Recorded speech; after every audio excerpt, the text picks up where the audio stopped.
Voilà, toi, tu as bien étudié cette affaire P. Diddy, qu'est-ce que tu en penses? Tout à fait. Déjà, je me désengage totalement, excusez-moi, Mais tout le non, respect que je dois de ce que monsieur vient de dire. C'est un instant culture. Oui, mais l'instant culture, je m'en désengage totalement devant tous les... Non, par contre, mon image, elle va rester celle qu'elle est. Hein.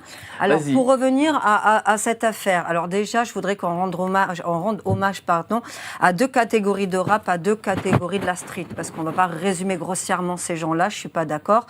Effectivement, il y a un rap vulgaire, obscène, et comme disait Myriam, complètement dépravé, tout ce que vous souhaitez. Maintenant, il y a quand même un rap, ne laisse pas traîner ton fils, s'il vous plaît, un peu de respect à cet univers-là. Voilà, c'est quand même des gens qui sont NTM, c'est peut-être pas le meilleur exemple, parce qu'avec Joey Star et les affaires qu'il a sur le dos... maintenant, mais au niveau des messages, pas NTM, mais tous les autres qui laissaient passer, c'est quand même des raps de réflexion. Pareil pour la street, effectivement, il y a des dépravés comme en politique, il y a des dépravés dans tous les milieux. Dans le 17e, je vais chercher des femmes qui se font battre avec mon association et violer à n'en plus finir. Les femmes SDF se font violer par l'école blanc au 3e sous-sol de la Défense, comme ça c'est clair, c'est dit, et c'est pas les gens de la street. Il faut bien savoir que dans les gens de la street, excuse-moi, il y a la vraie mafia qui ne toucheront pas les femmes et les vieilles personnes, et il y a les dépravés comme dans toutes les classes sociales. Pour revenir à l'affaire. Voilà, ça c'est fait, je reviens. C'est une réponse à Jean-Luc et à Lionel. Je reviens à l'affaire, mais avec beaucoup... Là, j'étais en train de penser à autre chose. Non, je rigole. Je blague. Allez. Je sais même pas... Alors, non, mais c'est important de remettre les choses. Merci beaucoup. Maintenant, par rapport à l'affaire. Alors, tout d'abord, il y a deux points importants dans cette affaire.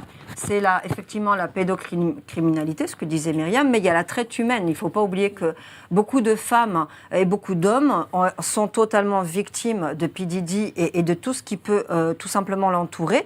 Donc on dénonce vraiment ces deux points bien précis, parce qu'on parle énormément de pédocriminalité, et il était temps, mais il y a toute cette traite humaine, toutes ces personnes qui restent sur le carreau. D'ailleurs, je rends hommage à Cassie, qui a été celle qui a déclenché l'affaire. C'est important quand même de le dire. Pourquoi sans elle, il n'y aurait pas eu d'affaire? Bah oui, parce que c'est elle qui a porté plainte la première. On donne la parole à madame. Mais on est complémentaires, mais c'est ça, c'est exactement ça, c'est ce que dit Myriam. C'est qu'en fait, Cassie est l'une des premières qui a déposé plainte.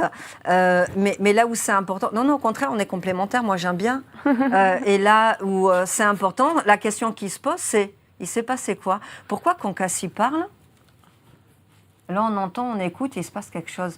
Pourquoi quand Cassie parle, la vidéo elle sort? La vidéo est sortie. On voit bien la vidéo de P. Diddy en train de la malmener, oui, de la fracasser, excusez-moi. Et on sait ce qui va se passer derrière dans la chambre, puisque c'est la suite logique. Myriam l'a très bien indiqué, il y a plusieurs personnalités qui ont essayé de le dénoncer. Il y a quand même Tupac. Tupac, à plusieurs reprises dans des interviews, et qui fait un rap autre, qui disait « Mais enfin, c'est quand même gros comme un éléphant dans un couloir. Moi, je fais des allers-retours en prison, mais lui, là, on est en train de dénoncer ce qu'il fait, il ne se passe rien. » Donc on voit bien qu'à ce moment-là, P. Diddy ne dérangeait personne. Il a dérangé qui, P. Diddy? Il a a été lâché, P. Diddy, en fait. Pour moi, il a été lâché, hein, bien sûr, en gardant bien des prudences. L'ancien mari de Kim Kardashian. Lequel?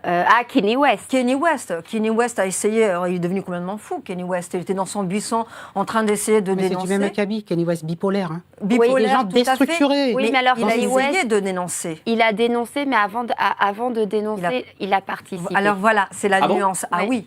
Et pas qu'un peu.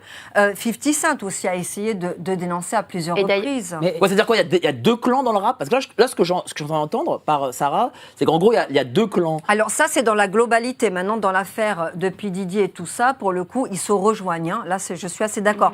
Mais je voulais simplement, avec beaucoup, bien sûr, de bienveillance et de respect, recadrer le fait que dans le rap, il y a un rap intelligent, old school, si je puis dire, et il y a un rap, effectivement, auquel je n'adhère pas, qui est dépravé.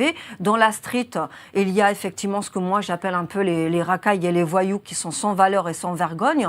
Et à côté de ça, il y a quand même des mafias qui, eux, par exemple, si en prison des pédocriminels entrent, et c'est pas pour rien qu'ils n'y rentrent pas, hein, Myriam, on appelle ça des pointeurs. Vous savez ce qui arrive aux pointeurs dans ces prisons? Ah bon? Je sais pas.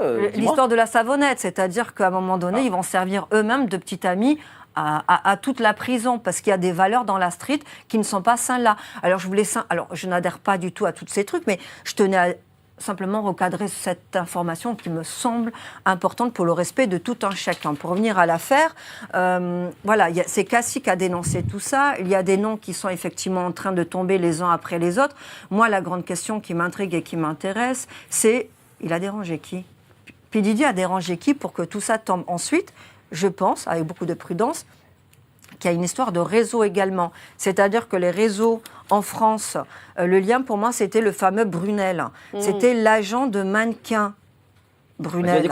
Voilà, et c'est pour ça qu'on entend parler de Naomi Campbell dans le réseau de P. Diddy. Comment ces Françaises, et c'est français d'ailleurs, parce que la liste est longue, ces Françaises sont arrivées dans le réseau de P. Diddy. Je veux dire, les noms sont sortis, hein. Je ne les invente pas, puisque Marjolaine en parle et bien d'autres. C'est bien parce qu'il y a un lien entre les réseaux. Ça ne s'arrête pas à la France et les États-Unis. Mais qui était Brunel ? Brunel, Myriam. en fait, c'était le directeur de l'agence Élite. Qui a été accusé effectivement d'abuser de mannequins, qu'elles soient mineures ou majeures. Et d'ailleurs, c'était monsieur Omar Harfouch qui en avait parlé chez Fogiel. Et d'ailleurs, à l'époque, quand il en avait parlé chez Fogiel, il s'était pris les rires et les moqueries. Hein. Il y a Karen Mulder aussi qui en avait parlé, qui a fini en hôpital psychiatrique. Et puis, en fait, il s'avère que ce Brunel était impliqué également dans l'affaire Epstein avec madame Maxwell. Ghislaine Maxwell. Mais ce qu'il faut savoir, c'est que même le parquet de Paris commence à recevoir des signalements dans l'affaire P. Diddy. Parce que comme chacun sait, enfin peut-être pas, hein, moi qui fais de la presse people depuis 20 ans, P. Diddy est un habitué de Saint-Tropez et du Festival de Cannes, hein, avec son yacht qui paradait au large des côtes pendant l'été. Et donc, il y a des signalements qui remontent aujourd'hui au parquet de Paris. Vous voulez rebondir sur cette histoire. Mais voilà, c'est pour ça que c'est important de rappeler qu'il y a eu toutes ces thèses, hypothèses qui avaient déjà été présentées, qui avaient été mises sur le côté sous prétexte d'invention, d'arguments non fondés. Mais il s'avère qu'aujourd'hui, maintenant, ça y est, le lien est là, le lien est fait. Maintenant, troisième point, moi, qui m'intrigue et m'intéresse et sur laquelle j'enquête. Alors, comme disait Myriam, on ne peut pas parler facilement de pédocriminalité en France et c'est bien dommage quand on voit ce qui se passe au niveau de Oui, tu as fait un reportage pour Omerta. Merci et beaucoup. Malheureusement, ça n'a pas beaucoup été diffusé, on l'a pas beaucoup vu, quoi. Et c'est bien dommage parce que dans ce documentaire que vous pouvez retrouver sur Omerta Productions, si tu me le permets, c'est un 24 minutes, j'enverrai à Myriam. Avec plaisir. Il y a un 52 qui va bientôt sortir, c'est un honneur pour moi. On a créé des faux profils, dont un de 14 ans dont je ne donnerai pas le prénom parce qu'elle est encore active. Et on a testé les sites de rencontres pour adolescents, parce qu'il y a bien des sites de rencontres pour adolescents. Et effectivement, nous avons mis une caméra cachée à une petite jeune qui est partie tester. On a testé pour vous les pédocriminels dans plein d'endroits dans Paris. Donc ils sont là. On attend quoi ? Et les médias principaux n'ont pas partagé ce documentaire. Je trouve ça finalement pas si étonnant que ça. Maintenant, merci à toi d'en parler. Voilà, il y a une autre intrigue, moi, au niveau de P. Diddy. On va laisser l'enquête se faire.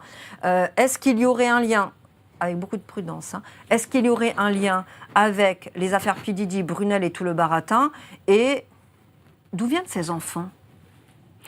D'où viennent ces enfants ? C'est ma question. Alors beaucoup viennent viennent de la partie mexicaine, Guatemala, etc. Ils font venir beaucoup d'enfants. Il y a beaucoup d'enfants à cette frontière-là qui disparaissent chaque année. Voilà. Alors je voulais en arriver là. C'est qu'il y a des enfants partout dans le monde qui disparaissent, des cold cases, toujours en cours d'études, d'enquête et de recherche. Alors, on va rester prudent parce que je sens qu'on va me mettre une étiquette, mais vous verrez que peut-être dans 10 ans, finalement, encore une fois, on en saura plus. Mais en plus, aux États-Unis, il y a un truc, hein, les adoptions se font quand même par petits défilés et catalogues. Donc, il y a une facilité à adopter. Voilà. Et pour moi, P. Diddy, je finis sur ça et je vous rends la parole. C'est qu'en fait, vous savez, les gérants de paille dans les sociétés, pour moi, c'est un gérant de paille. D'accord ? C'est une tête de gérant de paille, bien sûr. Quoi, c'est juste un fusible, en fait. Bien sûr, parce que, comme on dit chez moi dans le Sud, il fanfaronne, il a de l'argent, il bling-bling, il a effectivement ce que disait notre collègue psychologue, tous les vices et les... donc c'est facile de le mettre en avant, mais qui était derrière, qui est au-dessus ? Qui a-t-il dérangé ? Pour moi, c'est les sphères politiques. restons encore une fois très prudents. Il y a des noms de la royauté, des royautés qui seraient sortis. Alors là, vraiment, restons prudents, laissons l'enquête se faire. Là, on a parlé la dernière fois du prince Harry. Harry, oui. Je ne l'ai pas digéré, ça. Ah, vraiment, ça me fait quelque chose. Mais bon, voilà, effectivement, c'est un fait. Voilà, c'est une pyramide et pour moi, une tête d'affiche un peu facile. Cher Jean-Luc, vous voulez rebondir? Oui. Moi, j'insiste sur les traumas d'enfance. Alors bon, je suis là avec mon rôle de psychologue, hein, mais c'est extrêmement important parce que j'ai entendu madame qui a dit tout à l'heure, bon, c'est un malade, c'est un psychopathe. Oui, je confirme, pour moi, c'est un psychopathe. C'est la définition du psychopathe. Le psychopathe, c'est quelqu'un qui agit des actes criminels ou autres sans aucun remords. Donc, il n'a aucun remords. Et comme vous avez parlé de drogue, de cheval, machin, ça peut aller très, très loin. Moi, j'avais noté qu'il y avait aussi des orgies qui, alors bon, je ne sais pas si c'est vrai ou pas, vous allez me confirmer, mais où les gens finissaient sur perfusion pour rentrer chez elles tellement ça durait 3 heures de suite. Ça me fait penser au truc de Palmade, là. Bon, donc, il n'y a pas de limite. Donc ça, c'est important de le repérer. Mais si, encore une fois, vous dites que c'est qu'un fusible, mais si P. Diddy n'avait pas eu la puissance qu'il a, l'argent qu'il a, les moyens qu'il a, vous dites d'où viennent les enfants? Posez la même question avec Epstein. Mais Epstein, il faisait comment? Il avait recruté un agent de mannequin français qui bossait pour lui et qui lui amenait les filles. Et il y avait une phénomène de séduction. Il séduisait les filles en leur disant « Oui, mais tu veux rentrer dans l'élite, devenir modèle et tout. » Ça veut dire qu'il a les moyens. Mais c'est un rabatteur. Oui, c'est un rabatteur. Ça veut dire que c'est pas plus... Un rabatteur, c'est pas en haut de l'échelle. Non, je parle de celui qui rabattait pour Epstein. Ah, c'est l'agent français. Il rabattait pour Epstein. Et donc, ce que je veux dire par là, c'est que généralement, comme vous parliez des viols d'enfants et tout ça, vous avez le simple consommateur qui, lui, n'est rien. Alors bon, il consomme, ça fait quand même une très mauvaise chose, mais il n'a pas ce pouvoir de mettre en place un système pyramidal. Et c'est pour ça que moi, je fais le rapport avec la rue, parce que je vous dis, dans l'enfance de P. Diddy, il y a un système où il a connu le rapport d'influence, de force. C'est-à-dire qu'on parle des rapports sexuels. Par exemple, vous savez, dans la rue, comment ça se passe? C'est-à-dire que les gamins, très tôt, ils vont avoir leur rapport sexuel à 11-12 ans. Parce que c'est la rue, parce que c'est les tournantes, parce qu'il faut montrer le grand frère, il faut impressionner, le grand frère va te déniaiser, va montrer, il faut que tu sois déniaisé très tôt. Donc tout ça, la notion de viol, de gamine, c'est-à-dire des tournantes, la notion de rapport sexuel précoce, donc la notion de ce qui se passe actuellement, c'est-à-dire P. Diddy qui viole des enfants, ben ça c'est quelque chose d'une culture de rue. C'est ce qu'il aurait connu, P. Diddy. C'est évident. C'est la culture de la rue, la culture des gangs. Vous êtes dans la rue très parce que la rue en Amérique, c'est pas la rue en France. Déjà, il faut différencier, je pense. Hein. Et puis on est 69 à Harlem. Et en gros, c'est le rapport de force. Vous savez qu'il est dans un rapport de force. On le trouve dans son hôtel en train de tabasser sa femme. Mais c'est que ça, c'est des rapports de force. C'est-à-dire qu'il grandit dans la violence. J'ai parlé de sa musique rap. Vous me dites, oui, mais le rap, il y a le bon rap, il y a le mauvais rap. Moi, je veux bien. Hein. Mais les paroles, vous écoutez leurs paroles. C'est le mauvais rap. C'est le mauvais rap. Le mauvais rap. Alors, le bon rap, bon, moi, je ne sais pas trop ce que c'est. Mais c'est MC Solar. Ouais, c'est incroyable, magnifique. Oui, mais c'est pas du rap. Quand je sais ce que c'est, mais en fait, pour moi, c'est. C'est du rap, il faut leur non, mais c'est la variété. Bon, c'est pas grave. Ah bah non. Bon, on va pas faire de débat sur la musique. Mais ce que je veux dire, c'est qu'ils sont pas respectés pour les rap. Mais ce que je veux dire, c'est que vous prenez même le rap français. Le rap français, avec j'ai vu les noms, tout ça là, c'est extrêmement violent. Extrêmement. Ils font l'apologie du terrorisme et tout dans le rap. Vous écoutez. En gros, bon, peu importe.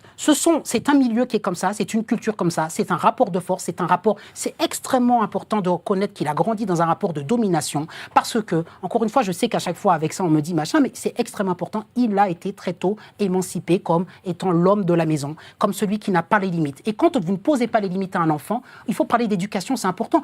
P. Diddy, il aurait eu une famille sérieuse avec son père qui est là, qui lui dit bon, tu rentres à telle heure, tu fais tes devoirs et tout, il serait pas ce qu'il est aujourd'hui. Donc aujourd'hui, je veux bien qu'il soit psychopathe, et c'est un psychopathe, mais un psychopathe, on le devient pas du jour au lendemain. P. Diddy, ça fait des années qu'il est dans des excès, c'est pas ça a claqué avec l'histoire de Cassie Ventura et tout ça, mais ça fait des années que certainement il a des mauvais comportements. Mais il avait son ex-femme qui va écrire ce bouquin, enfin, qui est décédée depuis. Donc voilà, pourquoi maintenant et pas avant, je ne sais pas, mais en gros, c'est pas la première fois qu'il a des comportements délictueux. Alerte Info.